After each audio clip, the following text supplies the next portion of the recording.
All right, what's good, my weebleization? It's your boy, Super Duper Powers, and we really about to power it up today, man. So I got my boy here today. Go ahead and state your name for the people, my guy. Yo, it's your boy Jon Black out of San Diego, California, Sacramento, California, H-Town, all that. SD in this motherfucker. That's San Diego all the time. Life. Yes, sir. Yes, sir. That's that California love. If y'all don't know, your boy is originally from California. You know how I do it. You know what I'm saying? So I got one of my motherland homies up in this thing today. And I know my boy be rocking for a cool minute, man. Go ahead and tell me your journey with this music from San Diego to Sacramento, then to Houston, right, my guy? Mm-hmm. What, you went to PV? I know I did go to PV for a little bit, but you know, I fucked that up. So yeah, but yeah, I was out there for a minute. But okay, yeah. So basically, like when I was in Sacramento, I was kind of staying with my pops or whatever, and I was kind of messing up in school, so I was kind of on lockdown a lot. You know what I mean? And so really, all I had at the time was just like music. It was like a little radio, because you know. It's 23 and 1, bro. You ain't seeing the sunlight all year, so I listened to music and stuff and started writing. And at the time, it wasn't rap. It was just like poems. I was just like writing little poems or whatever have you. And then when I was going to school, I was going to Valley High School in Elk Grove. Oh shit, Elk Grove. I was going to Valley High School, and there's a dude. I ain't gonna say his name on camera, but he's kind of in the. Actually, there's two dudes kind of known in the Sacramento music, you know what I'm saying? And was it one of them black market niggas? He was not from Black Market. No, one I think was one dude was in the Federation. He ended up being in Federation. Okay. And then the other dude was he was down with Mozzie. I don't know what's going on with all that. So he was like one of the Mozzie rapper dudes. And and I saw him freestyle, and he was freestyling with another dude, and I had never seen people freestyle. Like, they was going out in a circle, going off the top of the dome. And I was like, damn, that shit is pretty dope. So I went home and I started trying to write my little weak-ass raps, you know what I'm saying? And eventually just developed it doing it. And so I went back home to San Diego. I was staying with Pops, and then that got to be too much for him. So he was like, you go back with your mom. Uh-oh. So I went back with Mom's, and I started hanging out with the homeboys I had down there, and we would just be freestyling. We'd just be like in the backyard, just like smoking weed and drinking brew and freestyling for hours, you know what I mean? And that's just kind of how I got started. And we, you know, was making little songs and stuff, and it never really materialized into anything. We recorded a few songs, but then nobody know nothing about putting a music out or nothing. We were just little hood dudes doing their thing, you know? Dead ass. That was your first group right there, right? Yeah, we weren't really a group, just like a clique of homeboys. And we would rap together, you know what I'm saying? Yeah. But it wasn't like a group. We were a group, but we really just were friends. Okay. So my first group was actually these guys called the Paper Boys, and we all knew each other from going to PV. Okay. And we had put out H-Town to Cali. It's still on SoundCloud, so if you're on SoundCloud, look up Paper Boys, Filthy Rich. That song is a jam. It was a mixtape, and we did it over Be Legit and Lavity in Your City. In your city. Oh, man. My shit. Bro, look. The hook was like, let's get filthy rich. Money to the sky. Blowing big kush, am I right? Let's get filthy rich. Can't go legit because the dirty money keep me flying. Oh, my God, bro. That song was so hard. If you get a chance, bro, look it up. Paper Boys, Filthy Rich. I'm definitely going to check out Paper Boys for sure. Especially if you're over that Be Legit Lavity. That's what I'm saying. You know what I'm saying? That's what damn family. Hey, Lavity, if you see this, my bad, bro. We actually did a song with Lavity, me and that boy Varsco. What was it? Thuggin'. Yeah. With Lavity? With Lavity, yeah. You know Lavity passed. Yeah. No, I didn't know. Lavity passed, bro, maybe about like 2-3 years ago. Dead ass, bro. Damn, no, that's something I did not know. And it made me sad, bro, because Bro had the hooks, bro. He's like a little North Cal Nate Dogg, you know? Yeah, he was the North Cal Nate Dogg. If you would even be honest with it, he was on everybody hooks at the time. You know what I'm saying? If you wanted a hit, you go get Lavity. I wish I could get a feature from Lavity. Oh, man. He had that voice, man. He had that voice that sit there and get you like, oh, dang. Oh, man. Oh, yeah. That made that whole little E40, what was that? The Element of Surprise.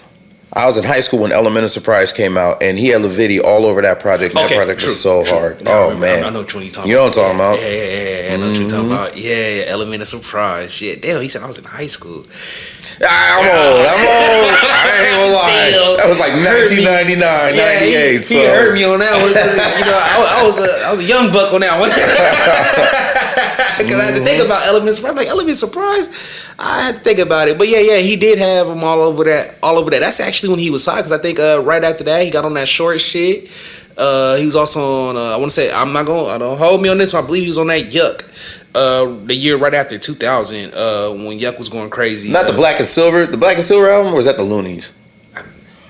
No, the Black and Silver wasn't the Loonies. Nah. Black and Silver, you remember they had the I'm a Raider, Ugly Raider. Damn. Yeah. That was the Napster days, bro. That was the Napster days. I was getting the songs on Napster for sure. Yeah, Dale. See, hey, I'm still a young buck when it comes to the game.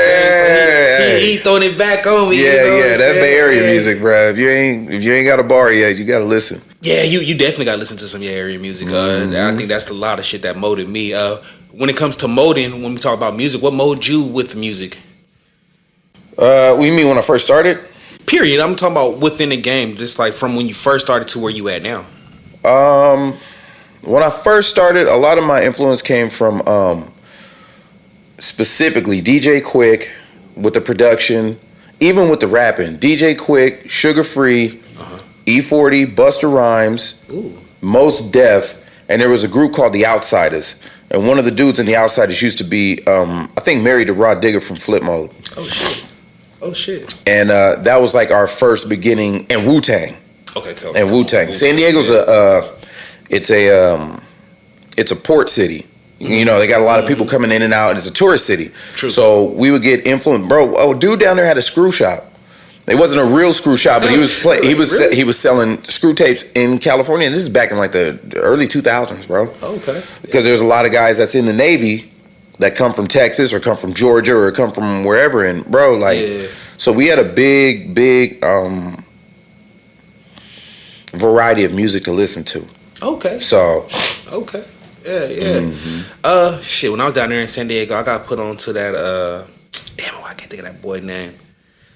I got put onto a lot of music out there in San Diego, so I'm not even gonna sit up here and throw no names out. Yeah, no, you San Diego, bro, it's a really diverse place, and yeah, man, I wish more artists from San Diego could be put out in the forefront. There's a lot of really, really good rappers we had back in the day. There was a project called the New West Volume 1. New West Volume 1 and Volume 2. Volume 1 was the best one. Okay. And it had so many producers and rappers, and I promise you probably haven't heard of most of them outside of San Diego. Gosh. And it's really kind of a shame because they should be bigger. Mitchie Slick was on there, so you've heard of Mitchie Slick, but you had never heard of Mitchie Slick? Never heard of him, man. What? He's like one of the biggest dudes. Him and J.O. Felony, probably two of the biggest guys out of. Yeah, I say that one. But other than that, honestly, out of San Diego, man. Besides the cat I can't think of right now, he had a hard ass song. Rob Stone? Not Rob Stone. Okay, yeah. Is it Rob Stone? Yeah. I can't. Backwood. I forgot the song, but yeah. I just looked up Rob Stone the other day. He's still out there. He's still out there doing his thing. Okay. I just can't think of the song. What the name of the song was, but yeah. That boy's fire right out of San Diego. I was gonna say another song that he made. Girls Just Want to Have Fun or something like that. He had a few joints. I just can't think of the shit right now. But yeah, probably like about 10 years ago, I was slapping him. Yeah. Rob Stone. I can't know who Rob Stone is. Probably less than that. Especially coming from San Diego, man. A lot of people don't know this. That's where Dr. Seuss started drawing the trees, inside of all his books. That came out of San Diego State. Really? A lot of people don't know that. Yeah, he got that big ass momentum at San Diego State. He does have a thing in San Diego. Yeah. Dr. Seuss. Yeah. That's where he was got the inspiration to write The Trees. It was funny though because we was watching Redfish, Bluefish. I got kids, so I was telling my girl like the story of like what I read, in San Diego State. That was pretty cool. It's a lot of culture out there in San Diego that I fell in love with. That's why I first learned how to surf too. So yeah, you know how to surf? I know how to just a little bit. I ain't gonna say I'm the best motherfucker out here, but you can get on the board. Get on the board. Hey, you doing double the work I can do. I tried to boogie board and I couldn't even do that shit. So yeah, you winning. Yeah, San Diego. I'm gonna show a lot of love to San Diego, man. Then another thing that I want to talk to you about, man. One song that really speak to me. There's a lot of songs that you have that speak to me. You know what I'm saying? Like I said, I was going through your catalog from way back in the day, especially when we first booked you with the Bad Astronaut. Yeah. Shout out to Bad Astronaut. I still like every post they put out just for letting us have that little event there. Hip hop, bro. They need to start letting us out there, bro. Like, yeah. We'll support if you put us out there, bro. Let's do some hip hop shows at your little establishment. We ain't gonna tear nothing up. Tear it up, yeah. We do real hip hop. We don't do that. It ain't. Come on, man. We don't do that.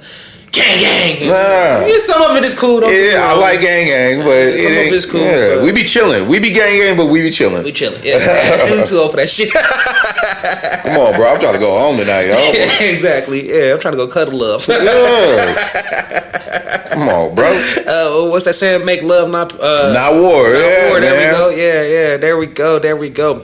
Then, but like I was saying though, the song. I'm sorry. The song that I like a lot of songs, but you got Superpower, UNSD. Oh, Cheese SD. Shout out to my bro Cheese SD. Shout out Cheese SD. I known that dude since I was like 14, 15, around then. We've been friends for a very, very, very long time. And yeah, man, from the Sandbox, bro. And he actually came to me. That was produced by a guy named Buddy Friedman. And he's up in Austin. He has a studio called Studio B.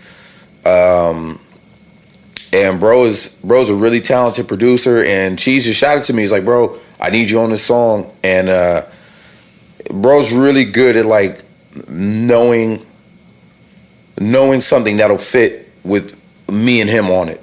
You know what I'm saying? Yeah. We've done a few songs on his like latest projects together, and with him and Buddy, it's a really good combination. And in him allowing me to come perform on his songs, bro, it's like I be trying to do my best. You know what I'm saying? Like for real. Cool, I love that song. You barsy as hell though. Huh? You barsy as hell though. I try. But I also don't do a lot of features. You know what I'm saying? I don't do a lot of features because it's gotta be right. I don't want to just put stuff out just for the sake of putting stuff out. It's gotta be right when I put it out. I don't want to just be rapping some bullshit. You know what I mean? Yeah. Songs gotta mean something to me. That's kind of crazy because you was talking a little bit about that off camera, how you have a catalog of 30 songs plus that you don't want to put out, you don't feel like putting out, or you don't know when to put out. Can you go ahead and tell us a little bit more about that? Yeah, I think it's like, so the best way I can equate it is like so my youngest son just went off to college, right? Mm-hmm. And the first night he was gone, I was really kind of distressed just because like if something isn't right, I can't do nothing about it. He's too far away for me to. It's that out of control, like it's out of my control type thing. And you put so much into a kid the same way you put so much into your music. Anything that you have a passion for, that you have love for, you put a lot into it, and you don't want to see the world mistreated. You feel like, oh man, it's like giving birth. You know what I'm saying? I put that music out for people to judge, and they might not even have a frame of reference for what they're judging. You know what I'm saying? Especially with the way music is now. It's like, I don't even know if they're gonna even feel where I'm coming from. So it's like it's that hesitance. But at the same time, there's a lot of people that do hear what I'm saying. Yeah. And far be it for me to deny putting out something that God gave me a talent to do. So I'm trying to get better at being so hesitant to putting the music out. You just got to put it out and let it be what it is. It's just like sending your kid off to school or sending your kid off to the Navy. It's going to be what it's going to be, and I hope the best for it. You know what I'm saying? But I know I put a lot of love into it, so it should do something. Hopefully, we'll see. Exactly, yeah, we gonna see. I hope it do something. I hope it do something. Yeah, please don't let me down. Don't let me down, bro. Don't let me down. Remember. Yes, don't let me. Hey, Silas, I'm gonna shit a shout out to you, man. I hope you're doing good out there in the Navy. You know what I'm saying? Dad got you, bro. You know what I'm saying? I know you're gonna see this. I know you are. All right. Back to the action, man. All right. When you was in Sacramento, you know, you was doing your thing. You got to see the people do their freestyles and all the rest of stuff. You went home. Did you ever jump inside one of those freestyle? Hell no. Why not? Hell no. My bars was minimal at that time. It was so new to me, like to see it, like the spontaneity of it. Like they was really just coming off the top of the dome. I hadn't even gotten to the point where I was really just like putting rhymes together like that. It was, like I said, like a poetic thing. So I'm taking a long time to think about it. You know what I'm saying? Because it's like more poetry based. And so to see these dudes come off the top of the dome, it was more so just like awe-inspiring. We're all in high school. This is like some grown man shit I'm witnessing. I'm a ninth grader. You know what I'm saying? I'm just like, oh shit, they be having ciphers? What? And so, no, I never got a chance to do it. Also, I was messing up in school a lot, so I wasn't there very long. I was there, and then I was going to the next school. So, you know. But that was something that inspired me, and I always remember that day, even till this day, 20-something, 30-something years later. It's just like, oh shit. I remember it vividly. Yeah. You know what I'm saying? So something that made you click with music, you know. It was the first thing that made me ever be like, I want to do that. Yeah, this is what I want to do. Yeah, exactly. I like the poetry, but this is like right now immediate. You know? So yeah. So when did you make that transition when you had that click where you thought your bars went from minimum to where you at? Like, I ain't gonna say right now, into where you was getting into the, you know, you throwing out some dope shit. I would say it was really when I moved back to San Diego, because I saw the cipher, right, and I started like buying more hip hop music to listen to. The first CD I ever bought, the first two CDs I ever bought was E40's Element of Surprise. Damn. It was the first three. I'm sorry, because it all came out in that same year time span. Element of Surprise by E40, Black on Both Sides by Mos Def, and it was a Busta Rhymes CD. It was the one that he had with Janet Jackson. Extinction Level Event. Oh, not even remember that. Extinction Level. You don't remember that with Janet Jackson, where they had like the little bros like turning into like the Terminator T-1000, the little silver shit, the little "Don't Go Chasing Waterfalls" little effect on the video. You remember that? The only song I remember was "I'm gonna make your That's body it. Make your body scream. Yeah. On me, on you. Yeah. That's the one. Okay, damn. That's the one. Yeah. And I bought those 3 CDs and I just started studying those artists, because some people will be like not liking E40. E40, bro, has had some of the craziest wordplay, and if you understand what's behind the vernacular, it's like really like, damn, this fool's like really, really good. You get caught up in hearing the crazy flow, but it's really a really good flow, bro. Like the shit he says, bro, is like crazy, bro. And Mos Def is really good in the way he constructs his bars. Busta Rhymes is crazy with the way he flows. Yeah. And so between those 3 CDs, I just kind of became a student of the game. And so I'm trying to perfect my flow. I'm trying to perfect like what makes like a professional MC, because I really want to do this now at this point. Yeah. And so when I moved back to San Diego, it was just me and the homies, and we would just literally freestyle for hours. They had this thing called Microsoft Sound Mapper, and we had a Logitech mic, and we didn't know nothing about production. We would just play the beat out loud, have the Logitech mic set up in the corner of the room, and we would just freestyle. So you hearing all kind of reverb and shit, and all kind of like room noise, but those sessions would literally be 2-3 hours just of straight freestyling. You know what I mean? And that's kind of really what got me to it. And I started messing with FL Studio. So as you mess with the production, you understand timing. Yes. Because you're thinking from a producer perspective and from a rapper perspective. So it's just like, I know how this bar is going to fit in with the music, because I done already made the beat. Yeah. So I got this little hi-hat part that's going to accompany the flow. You know what I'm saying? It's it's integrating everything together. So it's pretty much when I moved back to San Diego and started messing with the beats and doing the freestyling, it was already kind of on a semi-professional level, as opposed to a lot of other like people that I was around, because I really was dedicating time to it. Yeah, he wasn't BSing with it, you know. You just, bro, I love that shit. From the first time I saw the freestyle, bro, when I saw him like in that little circle freestyling, bro, I love that shit. That's the only thing that I've ever really been super passionate about, besides my family and my kids and stuff like that. Okay. Other than that, it's just like straight, I love music and working out. That's it. Okay. I got you on that one. You know what I mean? Yeah. I'm gonna take it back to the debate one time because for what this man said when he was talking about E40, talking about the way he rhyme and all the rest of this stuff. Some may think we talking rhythm. We just talking ism. Bro, so much game, bro. He said something. He was like, the feds got my people under investigation. They hot like jalapenos. How come niggas can't put their money together like Filipinos? And I was just like, bro, ain't nobody telling nobody no shit like that, bro. He was ahead of his time, bro. He was talking about Prada bags back in like 98, 97. Exactly. And these guys are talking about Prada bags in 2005, 2010. Like, you know what I mean? You know what I mean? Yeah, are pulling his moves. You know, you got people pulling his crimes in the shit was supposed to be squashed. What that boy said. Shit was supposed to be squashed. I love that song, bro. My favorite I got a hunch. Yeah, meet me at Olive Garden. Let's do lunch. Bro, that song is so hard, bro. That song is hard. That song is so hard. What's the name of that song?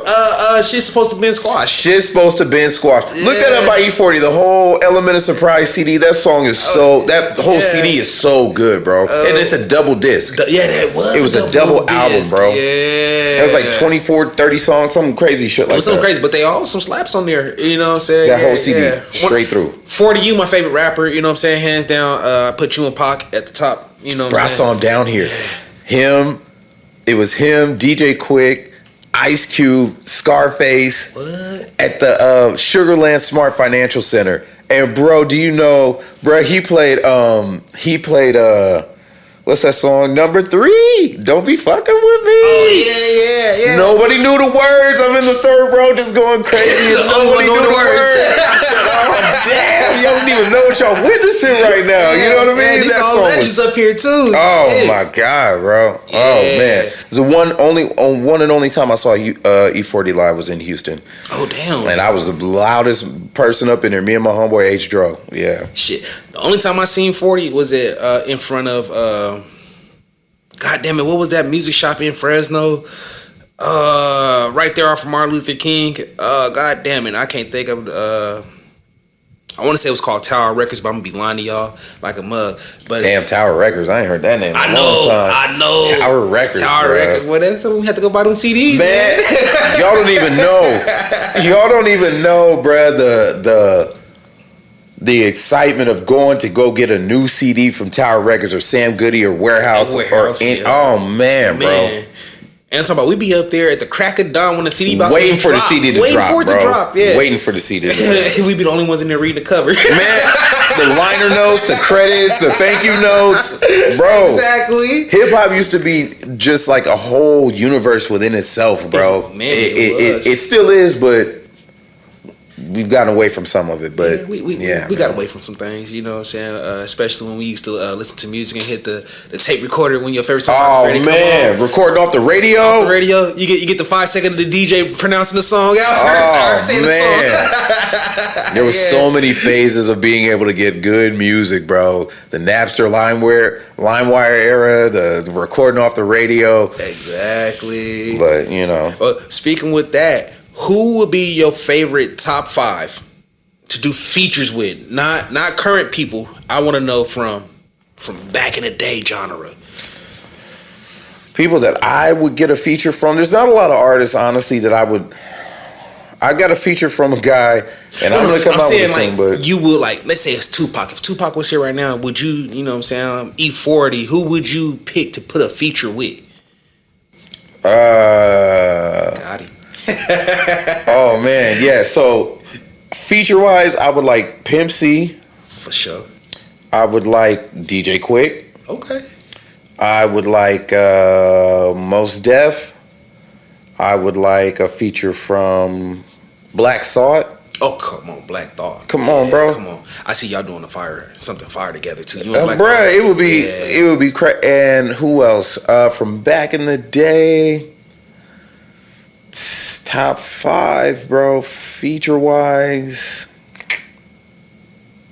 Kanye. I'm gonna give Kanye?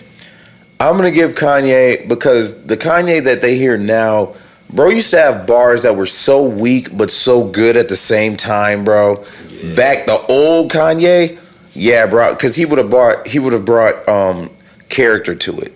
Got you. So each one of those is somebody that for a different reason, I would value having them on a song. Black Thought is just straight, like, bro say some shit to have you thinking about his bars for like the next 3 days type thing.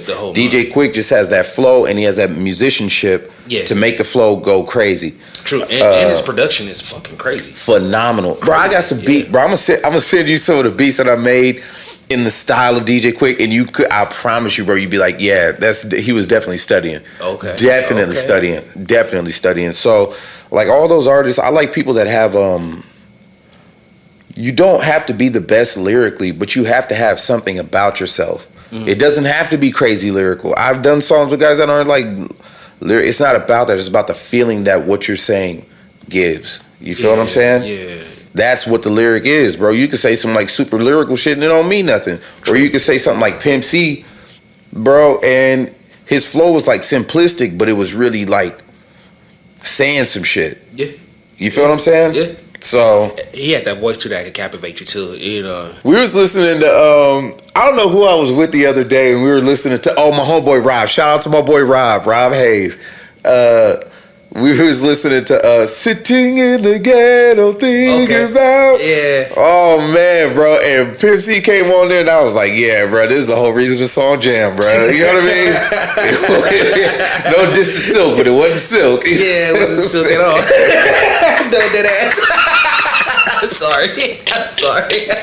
It wasn't Silk. I love you, Silk. I got a song called Silk, named after Silk the Shocker, but it wasn't Silk. So hey, no lie though, during that Hold On Limit, you know what I'm saying, Silk was my favorite rapper. You know. The thing about Silk, bro, he just had them jams. He had Moving On with Maya. He had the Charge It to the Game. What's the one he had from Charge It to the Game? It was I don't wanna be here if I don't gotta. That song jams so hard, bro. Yeah. So Silk, I don't want you to think I'm hating on you because I promise you, I'll still be giving you Spotify plays. You know, so it ain't my fault. I knocked the remix and the version. It ain't my fault. This is the hardest songs ever. We was listening to that shit too. Yeah. I said, bro, you know they had to put Mystical first. I mean, that's why they put him on the remix. Yeah, of course. I still doing the Dirty Bird too. Hell yeah. Yeah, man. Good old days. Man, Dad. All right, so I know we talked about like you're not doing a lot of features. Because it has to be the right song for you, right? Yeah. Yeah. Okay. I feel that. Is there any features that like somebody had brought you and be like, nah, bro, I can't jump on that? How do you go about like turning that down? No, because for me, when people bring me a feature, they want me to feature on their music, I'll do it because I kind of feel like honored that you'd want me to be a part of your music, you know what I'm saying? Yeah. And I have asked some cats to do some features and they just never did them, but it's not a lot. The one person that I really wanted to work with besides my homeboy Cheese SD, because that's family, that's a whole different as far as like a professional level. Y'all gonna hear it. I got a feature from a guy, and he's a newer artist. But I just have a lot of appreciation for the message he brings. Okay. You know what I'm saying? Yeah. A lot of new artists don't bring a great message nowadays. You know what I'm saying? So I do understand that. Yeah. Bro's fire. He's a more established artist than I am. But it's just that's the one feature I said. The other one feature that I probably would want is from this guy named Makami. Okay. Makami's fire. Okay, never heard of him. From Houston? You got it? No. I think bro's from. I think he's from New York, but he used to be down with Griselda and all them guys. But you should check out Makami. He has a CD. The last CD he put out that I remember was called Rich Ass Haitian. He's a Haitian rapper. I like that name already. Fire, bro. And he's an East Coast rapper, bro. And the last single he put out was called Rich Ass Haitian, and it has K Trinata and O3 Greedo on it. Okay. So what is that? You know what I'm saying? You know it's got to be some crazy shit. Some fire. Yeah. Bro's really got a really dope flow, and the artist that I got the feature from, he's in that circle. Okay. You know what I'm saying? Yeah. He's kind of in that circle, sort of. I got you. So, But Bad Child, man, let's put that shit out. The producer that made it is a dude named Bad Child with the beats, and we just sitting in a holding pattern. But I want to put that song out because that shit is fire. My son begged me all the time. He's like, "When are you gonna put out that song? When are you gonna put out that song?" So we got to do something. We got to make something happen. And make that happen. You make that happen. Yes, sir. It's fire. You'll love it. Okay. Mm-hmm. So when it comes to your production, I know you do a little bit of your production work as well right now, right? Yeah, a lot of my old music I did a production on. Now more so, a lot of my beats went to the homie Cheese SD,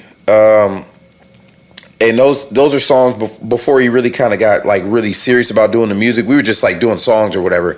But I told him, I was like, bro, we need to go back and get that shit and polish it up and put it back out because the production is top notch. I'm gonna show you some of the beats that I have for the project that we're about to put out. Okay.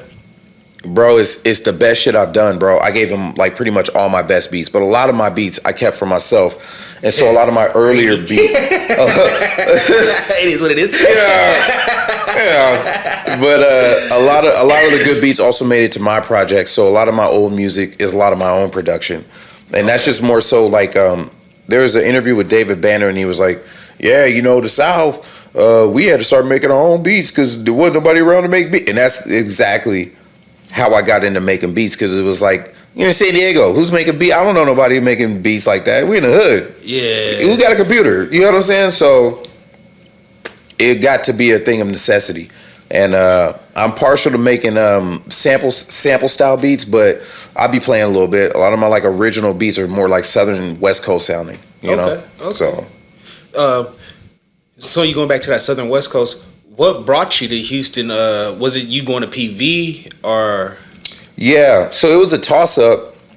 It was a toss up between going to Clark, Atlanta, or going to PV. Okay. And I ended up deciding to go to PV because my cousin went to PV, and I came out here and I just really liked the vibe that Texas had. I liked the vibe a lot, and my best friend he went to Georgia State, but I was gonna go out to either Georgia or Houston. Yeah. And so I already had family out here, so I just decided I was gonna go to PV. I think if I was in Atlanta, I'd probably be dead now. That shit moved way too fast. You know what I mean? I was in a whole bunch of bullshit. So yeah, I ended up going to PV and, you know, doing my thing there. But like I said, I was in a whole bunch of bullshit, so I kind of messed that up. So you decided to stay here in Houston no matter what, though, instead of going back to Cali? There's no going back. There's no going back. Like a lot of my homeboys was like just doing shit that wasn't conducive to thriving in the real world. Yeah. In the hood is a real world, but it's a microcosm inside of the greater society. True. So the shit that you do in the hood, it has no place in greater society. It'll lock your ass up for that shit. True. So a lot of my homeboys is either getting killed or going to jail or moving away because it was just, you know, it's California, bro. It's California. A lot of people don't know. I love Cali. You know, I love home. Would I go back? Look at the camera. I'm gonna tell you, fuck no. Ain't like, nothing back there for me, bro. I'm not trying to laugh about it or nothing like that, but you know, California's not a laughing matter. You know, a lot of stuff that goes on out there. We have a lot of people that don't want to move forward in life, and they want to continue doing the same thing they did in the 90s, and they still doing this shit in the 2000s. And you know what I'm saying, 2025, 2026 about to ready to come around the corner. And Happy New Year's, by the way, because this is our New Year's show. Here we go. Nice. Yes, sir. Yes, sir. But yeah, I'm not going to give a whole long monologue, but you know, Cali, I love you. I'm not coming back.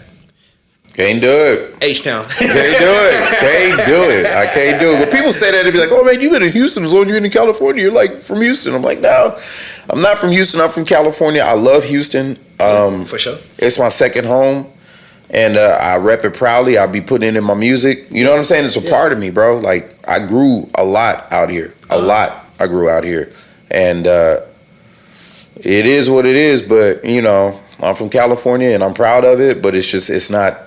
It's not something I can see myself going back to until I have a certain level of Shit, money, bro. To be honest, money.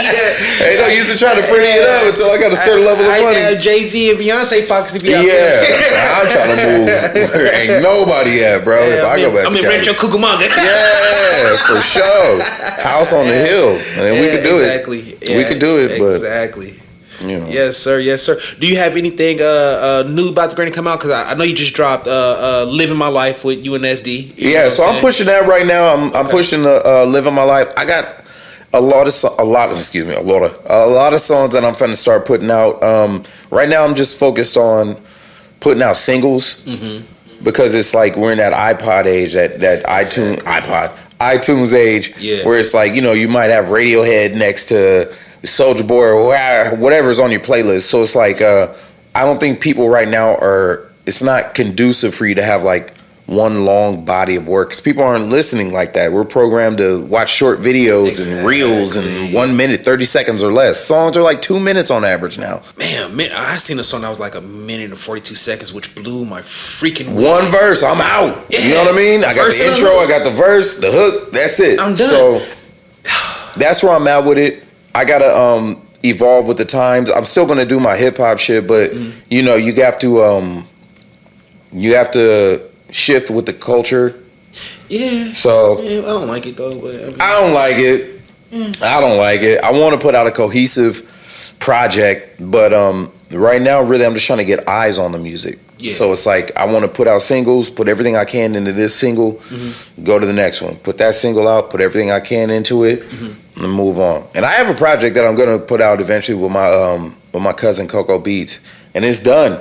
But I'm just trying to get more eyes on it before we put it out, because it's something that's very dear to me and dear to him. You know what I'm saying? For sure. He was on the production. I did the rapping and shit, and you know, I want people to hear it. So we're gonna put these singles out, then we're gonna put the project out, and then we're gonna go from there. So get the eyes right now, that's what I'm on. Check out Superpowers, Cheese SD featuring Jon Black. The video is on YouTube, Superpowers, and check out Living My Life, Jon Black featuring Cheese SD. That video was fire too. Shout out to Lay Shot 'em. Y'all check out Lay Shot 'em, bro. Lay Shot 'em did that. We shot that up in Austin. Especially had the water coming through on that thing. It like I really had superpowers. Hey, I know I lied to a lot of y'all. I keep saying my boy made the song for me. It's for you now. It's for you now, for sure. It's for you now. Please feel free to use that joint for sure. Yeah, I use this. I used the crap out of that. You know, I guess a few weeks ago when the song first came out, I had put it to the AI thing. You know, so I was juiced about it. Like, yeah, he made it for me. He made it for me. We made it for you. We just didn't know it at the time. Not at the time. You know what I mean? Yeah, I done took it and put my hands on it. It's all yours, bro. It's all yours. That's what you do it for. Something to resonate with people. With people, exactly. There's one thing that you hit that I want to touch on, is that you wanted to continue to get eyes on your music, how you push in the singles. That's something that me and the man behind the scenes, we talked about a few times, that we need artists to really focus on pushing one single. He had this one guy, this Latin guy, that pushed a single for 3 years, you know what I'm saying? And the song was going crazy on TikTok. I'm like, damn, you know, I never heard of it, but he showed it to me. I'm like, oh shit, it's actually like pretty dope. You know what I'm saying? So that's something that I do feel like that's need to be brought to the game now, is that people need to push a little bit more to go ahead and get their eyes out there. That's something that nobody want to work. They want that instant gratification. Like, I'm gonna throw these 2 songs out, and all of a sudden, it's I'm gonna a rapper. Be, bro. Yeah. I'm gonna tell you something. I'm gonna look in this camera and I'm gonna tell all these artists, these younger artists that's out here doing their thing, bro. This shit is entertainment, bro. Yes. Music is entertainment. All this like content creator shit is entertainment, bro. Like, you don't know who's behind who's financing what, who's got money, whose cousin is somebody in the music industry you've never heard of but makes everything run. Yes. The only way, really, if you really coming up from the bottom, you have to keep drilling it into people's head. Because you got people that follow you on Instagram, and you'll put up a post and they will never see it. Nope. You don't have the juice like that. Your algorithm isn't working like that. Yep. So that's what I've started to realize watching younger artists. They have one song and they will just put 1 million videos to one song.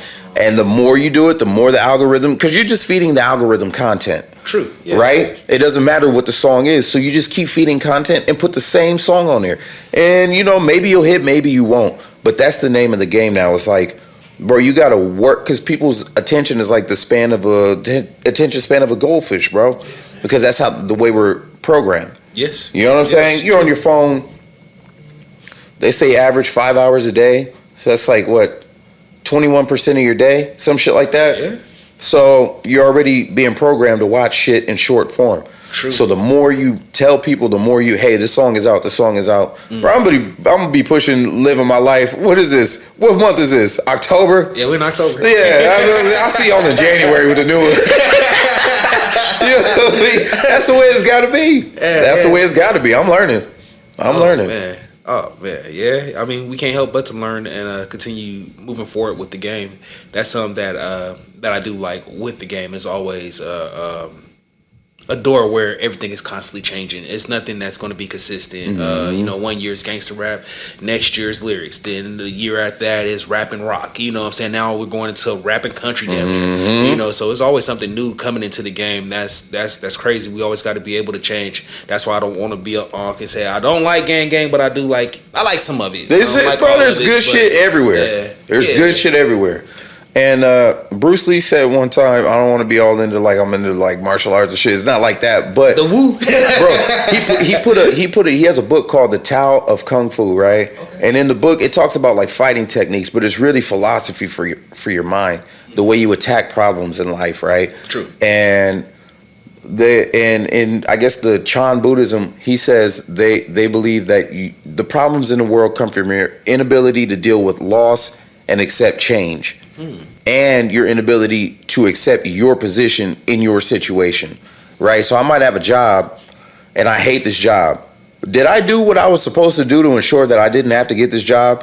Didn't I get up and interview and get dressed and shower and come interview for this job? Yeah. So how am I going to show up to the job and not give 100%?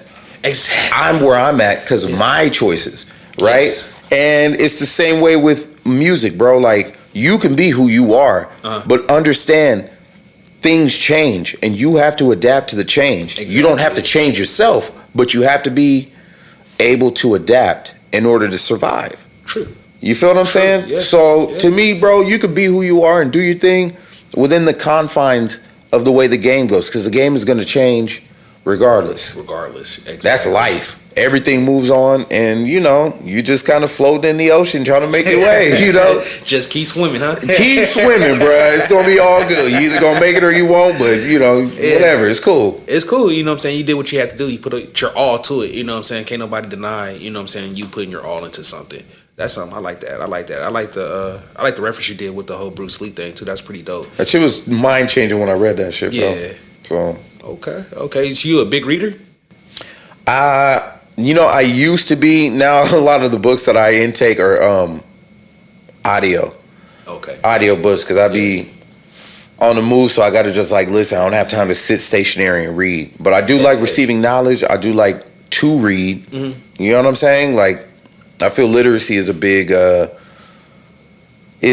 thing for everybody. It is. You know what I'm saying? No, true, it is. You have to be literate. You have to know what words mean, because they'll just tell you anything, and you just, oh yeah. Okay, you don't even know the definition behind the shit. You know what I'm saying? You're agreeing to. Exactly. Yeah. So, in my mind, bro, reading is fundamental. Eddie Griffin. Remember that man said reading is fundamental. It's fundamental. Yeah, man. Yeah, that's one of the brothers that made me start picking up a book was, you know, Eddie Griffin. Sharp dude. TV alone and like start reading and picking up new words, new knowledge. Mm-hmm. I see a lot of it in you, especially when I look at you. You're like a brother that you could look at and tell you have well-known knowledge. You know what I'm saying? You got so much game. You know what I'm saying? Anytime I talk to you, I get more and more game from you. I'm like, damn, bro, I didn't know that. Oh, shit, I didn't know that. You know, especially when we worked together, you used to drop game on me. I used to have to run over there to where you were. That boy was on the other side. I'm like, man, that's what we got something to talk about. I need to talk to him for a little bit. You know what I'm saying? Just to make sure, you know, hey, bro, hey, how you feel about this? And you go ahead and drop some knowledge on him. I'm like, okay. All right, cool. Yeah. All right, cool. You know, so that's another reason why I like talking to you is because like you never lack no intellect. There we go. I couldn't get that word out. Yeah. That's what it's about. Yeah, for sure. What what molded you this way to get like this? Is I don't want to say age, but like, was you always like this throughout your whole life to like where you was like, you know what? Yeah, I was. Ever since I was a little kid, I wasn't good at reading, right? And so my mom did this thing. She was like, for every book, and this is back when Blockbuster was like the thing, right? You can rent a game console, the big ass briefcase at Blockbuster, but at the time they wanted to put me on Hooked on Phonics in school, right? Yeah. And my mom said, we're not doing no Hooked on Phonics. For every book you read, I'll let you rent one video. And so I would just start reading books. I read to her when she was getting ready for work. I'd just be reading all the time, reading. And my dad was real serious about education. Bro's like a super math like wizard. He was an accountant. Oh shit. You know what I'm saying? Yeah. And I've always had, that's the thing about having a dad in your life. I've never had to look to someone else to be someone I looked up to. I've never looked up. I've had admiration for other like men that do great things, but I've never had to look up to another man. I already had a strong male influence in my life. Bro's got degrees. Bro's got money. You know what I'm saying? So it's like I could follow that or try to follow that template. It's different. You know what I'm saying? Because my dad is like significantly older than most dads that around my time. Okay. Like my friends' dads were younger than my dad, so he was already established. He was having it. You know what I'm saying? So it's like that's something that I could look to ground me. You feel me? There is something in education, whether I choose to take that path or not. But literacy is something you have to have. Even just basic money math. That's some shit you need to have, bro. You don't have to be no kind of like crazy scholar, but you have to have certain basics, certain tools to equip you to go out here, because these people try and get over on you, on your money, contractually, anything. You have to know what you're getting into. You read your employee manual at work, bro. There's certain shit these supervisors try and pull on you. That shit ain't. That's against the company laws. Exactly. You know what I'm saying? But you don't know because you don't like to read. You don't like to read, exactly. So you're under the employ of somebody that's just sitting there abusing you. So I've always been like that. I've always been inquisitive, and I always like to have knowledge. I don't want to be on the outside. I don't want to be not knowing what's going on. I don't like not having my life in my own control. So I want to know what's going on. What am I signing for? What am I, you know? So yeah, for sure. It's been since I was little. I wasn't necessarily young and gifted or nothing like that, but it's like a constant work towards at least being literate on a level that I can't have somebody pull some bullshit on me. Just being aware of everything that's going on around you. Pretty much, yeah. That's something I think we're lacking nowadays. Is that a lot of people that's not aware of what goes on around them. So we are falling for anything because we don't stand for nothing, and that's going to be the black culture. Period. We're falling for everything because we don't stand for nothing. I'm looking at the camera and saying it. But yeah, man, that's real shit. Yeah, that's real shit. That's the shit people need to hear, bro. Yeah, shake them out that dream, bro. You know what I mean? Yeah, that's something that that I tried doing in my life is greeting a black man I never met before. If I'm walking to the store, hey, what's up, brother? How you doing today? You know what I'm saying? I want to get out the frame of we got to mug each other all the time. You know what I'm saying? We need a lot of brothers that think like you out there. So I'm happy that we did this interview, that you talking about, your path and being aware and stuff like that, because I don't think that black people are being aware of everything that's going on around, around them. So that was pretty dope and pretty deep right there, man. Bro, I'm gonna thank you on that one. I appreciate you, man. Yes, sir. And it's important. It's the way they running these little political games, bruh. Yeah. You don't want to be on the outside. Nah. You want to know what's going on, because they finna do a whole bunch. There's gonna be a lot of changes. You think so? I feel there's gonna be the attempt for a lot of changes. And if you're not literate in the law, if you don't have strong people like advocating for your community, things could go haywire because they're trying it. True. You know what I'm saying? Yeah. And the next generation is going to have to be cognizant of what's going on in the world, bro. You get caught up and it'll just be another cycle repeating. And that goes specifically for black and brown and just like really anybody that's in a disadvantaged position. Yeah, you feel what I'm saying? It's the black and brown. You really don't see nobody else. Well, you got your Asian cultures that do. The Vietnamese, they do put them down with us. Your Laotians, they put them down there with us. But anybody else that comes into the United States don't really, You got a leg up, bro. Yeah. And they'll use your tax dollars to give them the leg up. Yeah. You feel me? I want everybody to be able to thrive and be happy. That's what America's supposed to be about, right? Like, that's what people come here for. Yeah. But it's a false narrative, bro, because not everybody is able to. There's certain shit that's true integrated. You feel me? Institutionalized. Yes. That will keep certain individuals, however you want to put it, it'll keep certain individuals out of being able to achieve everything they could achieve through their own merit. You understand what I'm saying? That's why I'll never stop doing music, bro. Like, I just think of all the people that were denied whatever they were denied solely on the basis of something exterior. I don't like black people. I don't like women doing this. Or I don't like... And there's so many genius people that never got even a chance to do anything. Yeah. You feel me? Yeah. So you be like, oh man, you still rapping? I'm gonna be rapping until I'm dead. I can't let nobody shortstop. You know what I'm saying? So that's where my mind frame is. You know what I mean? Okay, yeah. This man said I ain't gonna never stop rapping, man. It'll never happen. I'll be 80 years old, putting whatever the next little brain implant and just upload it directly to Spotify. I'm gonna be on it, bro. I'm gonna be on it. I'm gonna be on it. The nursing home chasing at the coattails on the stage. Y'all got a studio in here? I don't want to live here. You know what I mean? A little community old people studio center. Yeah, bro. I'm always do it. I'm always do it. That's what's up, man. That's what's up. You got another single coming out anytime soon after Living My Life that you really want to drop? I got one, and it's the one that I performed for the gig out here, the Eclectic Games. It's to keep going. My boy Sherman put the beat together. I want to record it, but I got another one, and it's called Bam. And it's hard, bruh. It's the hardest song ever, bruh. But so it's between those two. But I wanted to come here to West Houston Studios and record it. They offered me an opportunity to come here and be a part of this. And I want when we break bread, it's not just one way. Yeah. You feel what I'm saying? I want to come here and I want to break bread here, and I want that to be a part of my legacy. Like, oh, this was recorded here. Yeah, they recorded it here. They mixed it here. This guy did this. This guy was a part of it. You know what I'm saying? Like, anybody I work with musically or just on whatever, I always try to, like my homegirl, Ideally Me. Make sure you check her out. Ideally Me 74 on Threads, and I think it's Ideally Me on Instagram.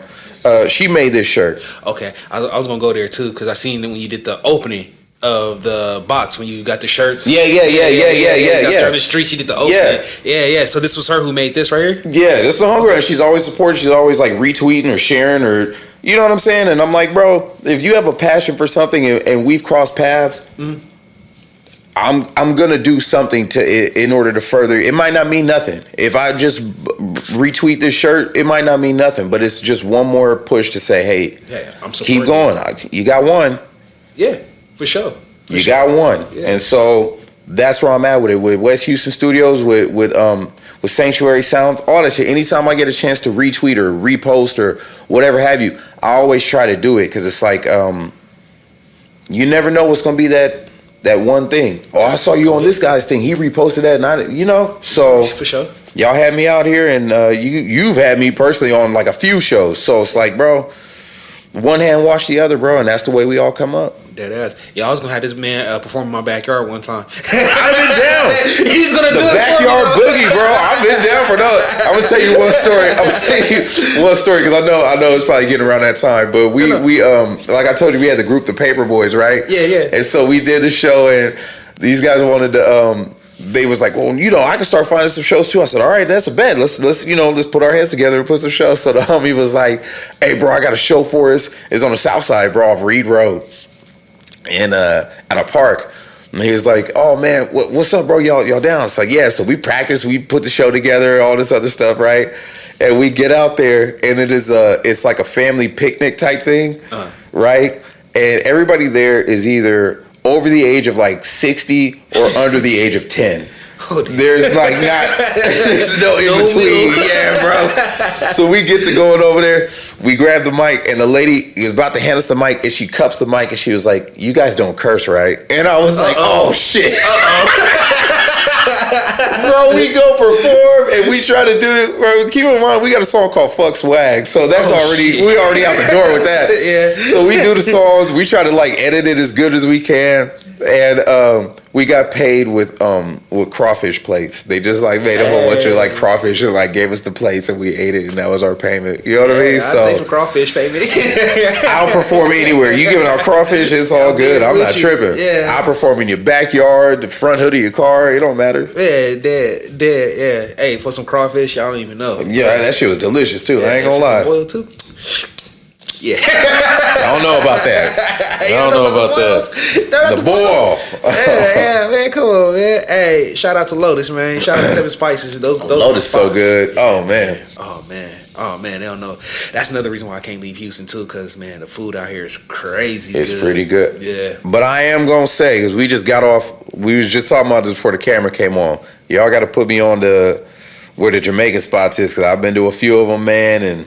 He said what was the one place? Southern Jerk. The Southern Jerk. I'm gonna go try them out, but you know, I'll go to some of these places. They be having a curry. It ain't spicy, bruh. It ain't hitting, bruh. It ain't hitting. No. So we gotta step our Jamaican game up, please. Hey, come on.